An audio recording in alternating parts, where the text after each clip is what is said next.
নমস্কার। কবি দুর্গা বেরার লেখা কবিতা অথ বসন্ত কথা। শিমুল ফুল আর হলুদ রোদ, বসন্তকে ছুঁয়ে বলল কথা আলোক মাখা, একে একে দুয়ে। কোন সে আলো মেখেছিল শিমুল বনের ভুঁই, জানতো কেবল হলুদ রোদ, বসন্ত ছুঁই ছুঁই। সেই থেকে এই শিমুল বন আহ্লাদে মাখামাখি, ঠিক যেমন একটি শাখে দুইটি কোকিল পাখি। শিমুল কখন পাপড়ি মেলে রঙিয়ে দেবে বন, সেই আনন্দে ভাসত কেবল হলুদ রোদের মন। প্রভাতকালে লুটিয়ে মাথা বলতো শিমুল ছুঁয়ে, তুমি না থাকলে বসন্ত ঋতু সেজে উঠতো না বয়ে। বনের পথে উদাস বাউল গাইতো যখন গান, লাজে রাঙা হতো শিমুল, রোদে হতো মান।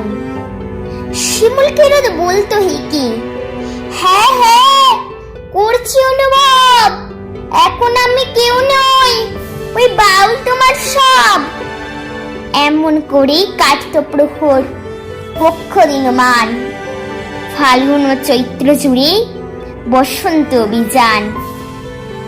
একদিন এক সকালবেলা শিমুল রোদকে বলি, আর কটা দিন পরেই বন্ধু যাচ্ছি আমি চলে। হলুদ রোদ ফুঁপিয়ে ওঠে শিমুলকে বুকে ধরি, আমি কি তোমার কেউ নই বলো সত্যি করে।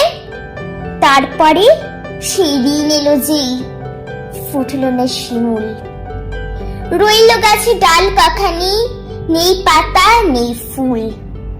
হলুদ রোদ মরিয়া বুকে ছুটল ফাগুন পিছু, বলল বসন্তকে এনে দাও, চাইবো না আর কিছু।